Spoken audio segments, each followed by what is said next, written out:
على رسول الله صلى الله عليه وسلم.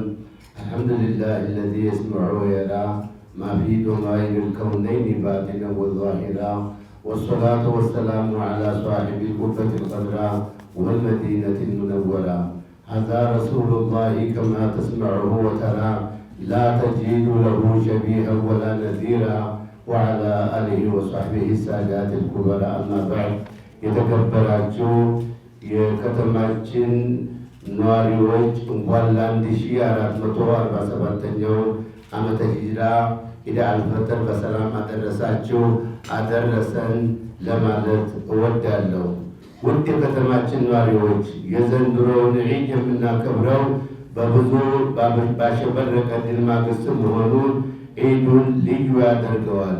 ከብዙዎቹ መካከል በኢትዮጵያ ሙስሊም ታሪክ ሰላማዊ አገራዊ መጅሊስ ምርጫ ባደረግንበት ማግስት መሆኑ ዒዱን ልዩ ያደርገዋል። በዚህም ምርጫ ሂደት መንግስታችን ላደረገልን ላቅ ያለ ድጋፍ ምስጋናችንን እናቀርባለን። ይህንን ታላቅ ዒድኛ ስናከብር የተቸገሩ ወገኖቻችንን በመደገፍና በማካፈል እንዲሁም በማስደሰት መሆን እንደሚገባው ላስገነዝብ እወዳለሁ። በመጨረሻም ላሳስብ የሚወደው በቅርቡ በምናደርገው ሀገራዊ ምርጫ ሃይማኖቴን ያስከብርልኛል፣ መብቴን ያስከብራል፣ ልማቴን ያፋጥንልኛል፣ እንዲሁም ሰላሜን ያስከብርልኛል የምንለውን ለመምረጥ ምርጫ ካርድ መያዝ የመጀመሪያ ተግባር ይሆናል። ስለሆነም የምርጫ ካርድ መውሰድ ጊዜ ሳያልፍ ምርጫውን ለማከናወን ይረዳ ዘንድ ሁሉም ከ18 ዓመት እድሜ በላይ ያለ የከተማችን ሙስሊም ማህበረሰብ ምርጫ ካርድ ወስዶ ሊወዳደር ይችላል እላለሁ። በመጨረሻም አገራችንን ሰላም እኛን ሰላም አድርጎ ህዝባችንን ሰላም አድርጎ አላህ ይጠብቅልን። ኢድ ሙባረክ፣ ኩሉ ዓም ወአንቱም ቢኸይር። ወሰላሙ ዓለይኩም ወረሕመቱላሂ ወበረካቱሁ። በአላህ ስም እጅግ በጣም አዛኝ እጅግ ሩህሩህ በሆነው ምስጋና ሁሉ ለአላህ ተባረከ ወተዓላ የተገባ ሆነ።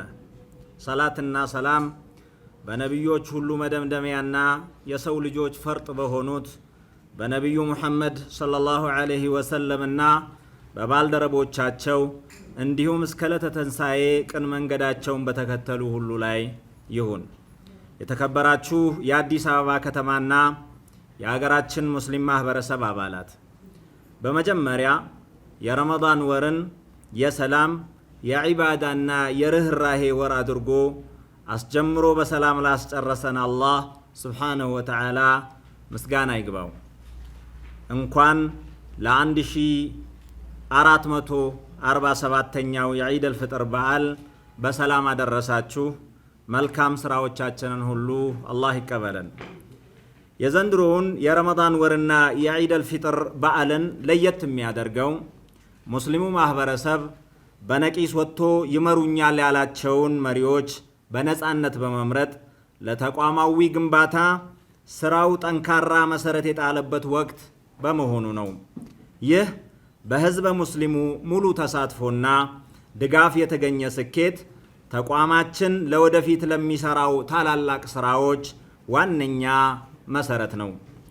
ባለፈው የረመዳን ወር በየደረጃው የሚገኙ የመጅሊስ አመራሮች፣ የተከበሩ ኢማሞቻችን እና የመስጂድ ኮሚቴዎች ያሳያችሁን ቁርጠኝነት እጅግ የሚያስመሰግን ነው።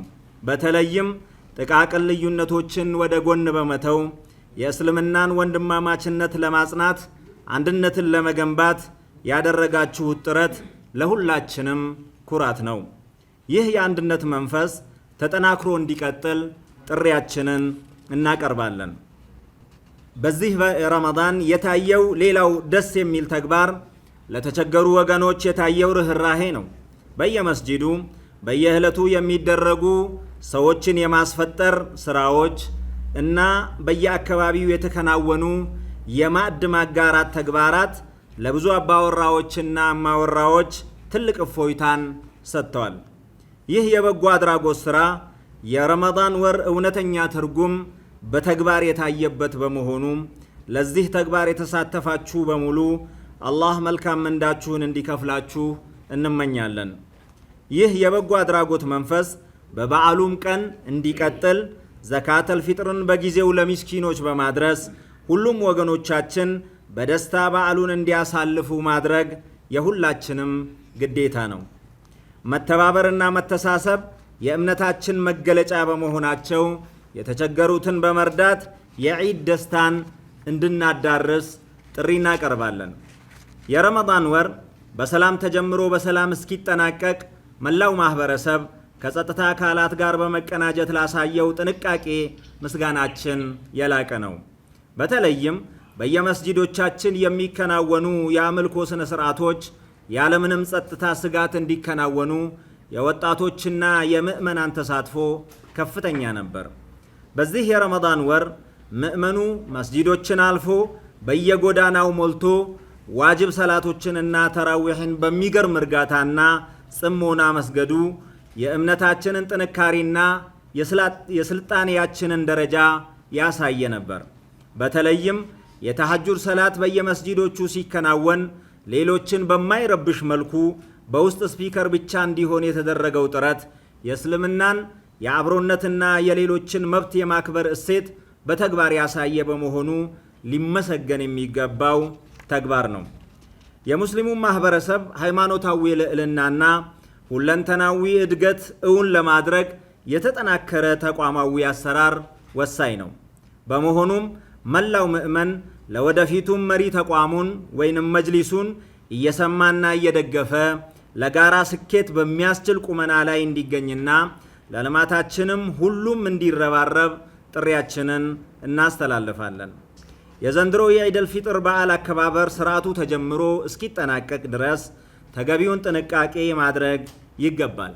በመሆኑም በበዓሉ አብይ ኮሚቴ የሚቀርበውን የጥንቃቄ መልእክትና መመሪያዎች መላው የከተማችን ሙስሊም ማህበረሰብ በትኩረት አድምጣችሁ በተግባር እንድትተገብሩት እናሳስባለን።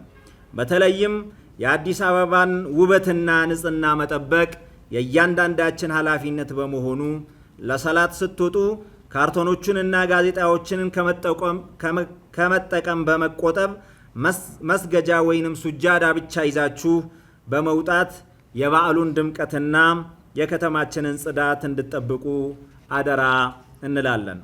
ይህም በዓሉን በሰላም በስርዓትና በታላቅ ድምቀት ለማክበር ወሳኝ መሆኑን ልንገነዘብ ይገባል።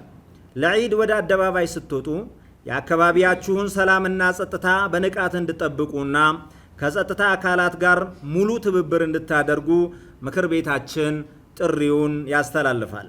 ሰላማችንን በጋራ መጠበቅ የበዓላችን ድምቀት መሰረት መሆኑን ተገንዝባችሁ እንደ ወትሮው ሁሉ በታላቅ ስነ ስርዓት እንድታከብሩ አደራ እንላለን።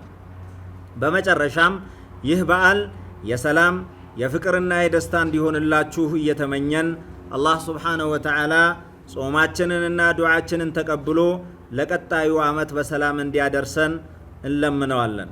አላህ ሀገራችን ኢትዮጵያን ከክፉ ይጠብቃት፣ የሀገራት መልካም ተምሳሌት የሚያድርጋት። ዒድ ሙባረክ። ተቀበለ አላሁ ሚና ወሚንኩም ሳሊሕ አልአዕማል። የአዲስ አበባ እስልምና ጉዳዮች ከፍተኛ ምክር ቤት አዲስ አበባ መጋቢት 9 7ኛ ወር 2018 بسم الله الرحمن الرحيم الحمد لله رب العالمين وأصلي وأسلم على المصطفى الأمين نبينا محمد وعلى آله وأصحابه أجمعين أما بعد السلام عليكم ورحمة الله وبركاته يتكبراتشو يا أديس أبابا مسلم نواريوج የረመዳን ወር አብዛኛውን ቀናት አገባደን የመጨረሻዎቹን ጥቂት የረመዳን ቀናት ላይ ደርሰናል። አላህ ጾማችንንና አጠቃላይ ዒባዳቸውን ከሚቀበላቸው ባሪያዎቹ ይመድበን ዘንድ እለምነዋለሁ፣ አሚን። በመቀጠል በዒደል ፊጥር ዋዜማ ቀናት ላይ እንደመሆናችን መጠን የዒድ አከባበራችንንና ተያያዥ ጉዳዮችን አስመልክቶ የአዲስ አበባ እስልምና ጉዳዮች ከፍተኛ ምክር ቤትንና የዒድ አከባበር አስተባባሪ አብይ ኮሚቴን ወክዬ የተወሰኑ መመሪያዎችንና ማሳሰቢያዎችን ለማስተላለፍ እወዳለሁ። ይህም 5 ርዕሰ ጉዳዮች የያዘ ሲሆን በስራቸውም የተለያዩ ነጥቦችን ይዘዋል። የመጀመሪያው ርዕሰ ጉዳይ ዘካተል ፊጥርን ወይም ሰደቀተል ፊጥርን አስመልክቶ ከሱ ጋር የተያያዘ ሲሆን ዒድ ሶላት ከመሰገዱ በፊት ዘካተል ፊጥርን በሚገባው መልኩ ለሚገባው አካል በማድረስ የዒዱን ዕለት ምስኪኖችን ስለሚመገቡት ነገር እየተጨነቁ ከመዋላቸው ልንታደጋቸውና ዒዱን በመተጋገዝ መዋል እንደሚገባን አሳስባለሁ።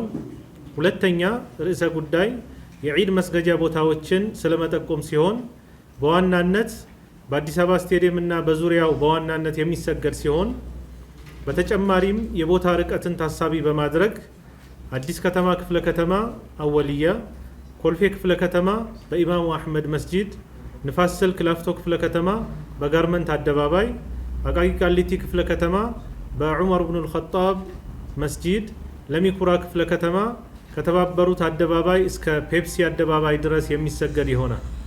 የከተማችን ሙስሊም ማህበረሰብ በተቻለ መጠን ወደ እነዚህ ስፍራዎች ብቻ ዒድ ሶላት ለመስገድ ሊሄድና ተበታትኖ የመስገድን ልማድ የሚቀርበትን አካሄድ እንዲከተል እንነግራለን። ሌሎች ተጨማሪ መስገጃ ቦታዎች ካስፈለጉ በከፍተኛ ምክር ቤቱ እና በክፍለ ከተማ እስልምና ጉዳዮች አስተባባሪነት ፍቃድ ብቻ የሚወሰን ይሆናል።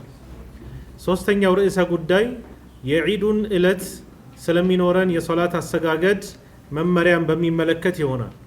በዚህ ርዕስ የሚከተሉት ነጥቦችን ታሳቢ ልናደርግ ይገባል። አንደኛ፣ ወደ ዒድ ሶላት መስገጃ ስፍራ ስንመጣ ሆነ በዕለቱ በሚኖረን ውሎ ላይ በተቻለ መጠን ንጹህ ልብስ ልንለብስና ንጽህናችንን ልንጠብቅ ይገባል። ሁለተኛ፣ የዒዱ ሶላት የሚሰገደው ከጠዋቱ 2 ሰዓት ላይ ስለሆነ በመንገድ ላይ ሊያስረፍዱን የሚችሉ ጉዳዮችን ታሳቢ በማድረግ በማለዳ ወደ መስገጃ ቦታ መምጣትና መገኘት ይጠበቅብናል። ሶስተኛ፣ ወደ መስገጃ ስፍራ በሚኖረን ጉዞ ላይ የተለያዩ የጸጥታ አካላት ለኛው ደህንነትና ለሀገራችን ሰላም ሲባል የፍተሻና የጥበቃ ተግባር ስለሚያከናውኑ ከነሱ ጋር ተናበል ልንጓዝ እንደዚሁም ለፍተሻና ለመሰል ጉዳዮች ተባባሪ መሆን ይጠበቅብናል።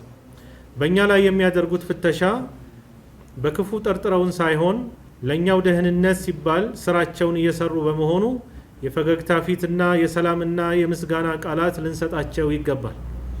አራተኛ፣ የዒድ ሶላቱንና ተያያዥ ፕሮግራሞችን የሚያስተባብሩ የአዲስ አበባ እስልምና ጉዳዮች ከፍተኛ ምክር ቤት አርማ ያለበትን ፒፕስ እና ባጅ ያደረጉ የወጣት ኻዲሞችን ወይም አገልጋዮችን የመደብን በመሆኑ ለሚነግሩንና ለሚያዙን ነገሮች ቀና ምላሽ ልንሰጥና ተባባሪ ልንሆን ይገባል። አምስተኛ፣ ወደ ዒድ ሶላት ቦታ ስንመጣ መያዝ የሚከለከሉ ቁሶችና የተለያዩ ድርጊቶች አሉ። ስለትነት ያላቸው ቁሶችንና እስክሪብቶን ጨምሮ ይዞ መገኘት የተከለከለ ነው። ከኢትዮጵያ ብሔራዊ ሰንደቅ ዓላማና ከምክር ቤቱ አርማ ውጪ የትኛውንም አይነት ዓለም አቀፍም ሆነ በሀገር ውስጥ የሚገኙ ባንዲራዎችን፣ የተለያዩ የተቋማትና የቡድን አርማዎችን ይዞ መገኘት የተከለከለ ነው። ክልከላነቱ በጨርቅ መልኩም ሆነ በአልባሳትነት በመገልገያ ቁሳቁስነትና በጌጣጌጥነት መልኩ መሆኑ ለውጥ የለው። የትኛውም አይነት የድጋፍም ሆነ የተቃውሞ ጽሁፍ የሰፈረበት ቲሸርትና ልብስ ለብሶ መገኘት የተከለከለ ነው። የትኛውም አይነት የድጋፍም ሆነ የተቃውሞ ጽሁፍ የሰፈረበት የመፈክር ቁስ፣ ወረቀት፣ በራሪ ወረቀትና መሰል ነገሮችን ይዞ መገኘት የተከለከለ ነው። ኢስላማዊ ሸሪዓው ካስቀመጠው አላህን የመዘከር ወይም የማውሳት ድርጊት ውጪ በየትኛውም አይነት የድጋፍ፣ የተቃውሞ፣ ሀገራዊና ዓለም አቀፋዊ ነባራዊ ሁኔታዎችን የመግለጽ ወዘተ መፈክሮች፣ ጩኸቶች፣ ሁከቶችና ረብሻዎች ላይ አስቦበትም ሆነ ለጨዋታ በሚል እሳቤ ማስጀመር፣ መሳተፍ፣ ማጀብ ፈጽሞ የተከለከለ ነው። እንደ ሙስሊም ማህበረሰብ ያሉንን በርካታ ጥያቄዎች በተለያዩ መደበኛና ህጋዊ መንገዶች ብቻ ለሚመለከታቸው አካላት በተቋም ደረጃ፣ በቡድን ደረጃና በግለሰብ ደረጃ እየጠየቅን እና አሁንም መጠየቅ ያለብን ሲሆን በዒዱ ዕለት ግን የመሰባሰባችን ዓላማ ሶላትና ተያያዥ በእስላማዊ ሸሪዓ ላይ የተቀመጡ አምልኮዎችን መፈጸም በመሆኑ ከዚህ በዘለለ ወደ ስሜታዊነት ወደ ግብዛዊነትና ወደ ግብግብ የሚያስገባን ምንም አይነት ምክንያት የለም። በሌላ እምነት ተከታዮችና በሚጠቀሟቸው የእምነት ተቋማት ላይ ጸብ የሚያጭር ንግግር መናገርና ተያያዥ ድርጊቶችን መፈጸም ፈጽሞ የተከለከለ ነው። ከአካባቢ ንጽህናና ከገጽታ ግንባታ እንደዚሁም አብረን መዘመን ከሚገቡ ነገሮች ጋር አብረን ለመራመድ ሲባል ካኪ ወረቀትና ጋዜጣ ለመስገጃነት ይዞ መገኘት የለብንም። በተቻለ መጠን ሁላችንም የምንሰግድበትን መስገጃ ምንጣፍ ይዘን ልንመጣ ይገባል። እንደ ሽቶና መሰል ቁሳቁሶች ፍተሻ ላይ መጉላላትን ስለሚፈጥሩ ባይመጡ ይመከራል። 6ኛ ማንኛውንም ለሰላምና ደህንነት አጠራጣሪ ሁኔታዎችን የተመለከተ ግለሰብ ለጸጥታ አካላትና ለበጎ ፈቃደኛ አስተባባሪዎች እንዲያሳውቅ እናሳስባለን። 7ኛ የተሽከርካሪ ይለፍ ካርፓስ የያዙት አሽከርካሪዎች ተሽከርካሪዎቻቸውን በጊዮን ሆቴል ግቢ ያቆማሉ። 8ኛ የተሽከርካሪ ይለፍ ካርድ ወይም ካርፓስ ያልያዙ አሽከርካሪዎች ተሽከርካሪዎቻቸውን በአቅራቢያ ባሉ በሚፈቀዱ የማቆሚያ ስፍራዎች ብቻ ያቆማሉ። 9ኛ በምንጓዝበት ጎዳናና በምናደርገው የስግደት ሂደት ላይ የኮሪደር ልማት አረንጓዴ ስፍራዎችንና መሰል የልማት ነገሮችን ከማበላሸት ልንቆጠብ ይገባል። 4ኛው ርዕሰ ጉዳይ ከዒድ ዕለት አዋላችን ጋር የተያያዘ ሲሆን ይህም አላህን የበለጠ በመታዘዝ ክልከላዎቹን ይበልጥ በመከልከልና አላህ ያገራልንን የመደሰቻ መንገዶችን በመጠቀም በአንድነትና በህብረት በመተዛዘን ልናከብር ይገባል። 4ኛው ርዕሰ ጉዳይ ከዒዱ ዕለት በኋላ ልንተገብረው ስለሚገባ አካሄድ ሲሆን ይህም ምንም እንኳን ሁላችንም በአቅማችን እና በገራልን ልክ ጾም የጾምንበት፣ ሶላት የሰገድንበት፣ ምጽዋት ወይም ሰደቃ የሰጠንበት፣ ቁርአን የቀራንበት፣ ለሌሎች እዝነት ያሳየንበትና የተለያዩ የዒባዳ ዘርፎችን ከቀድሞ በተሻለ መልኩ ለመጨመር የሞከርንበት ታላቁ የረመዳን ወር ቢገባደድም እነዚህ ዒባዳዎች ስለሱ ብለን የምንሰራለት አምላካችን አላህ ሁልጊዜ ህያውና የማይሞት ተመልካችና ሰሚ ዒባዳን ተቀባይና የባሪያን ዱዓ ሰሚ ሆኖ ሁልጊዜ ቀጣይ ነው። ስለሆነም በአምልኳችን ላይ ከመበርታትና ወደ አላህ ለመቃረብ ጥረት ከማድረግ እንዳንዘናጋ እላለሁ። በመጨረሻም በአዲስ አበባ እስልምና ጉዳዮች ከፍተኛ ምክር ቤትና በዒድ አስተባባሪ አብይ ኮሚቴ እንደዚሁም በራሴ ስም መልካም የዒድ በዓል እንዲሆን እመኛለሁ። የአላህ እርዳታ ሁልጊዜ እንዳይለየን፣ አላህ በሁለቱም ሀገር ስኬታማ እንዲያደርገን፣ ሀገራችንንና ዓለሙን ከክፉ ነገር ሁሉ እንዲጠብቅልንና መልካም ነገሮችን እንዲለግሰን እለምነዋለሁ። አሚን። ረመዳን 29 1447 ዓመተ ሂጅራ መጋቢት 09 2018 ዓመተ ልደት የዒድ አዘጋጅ አብይ ኮሚቴ። አመሰግናለሁ። ወሰላሙ አለይኩም ወረሕመቱላሂ ወበረካቱ።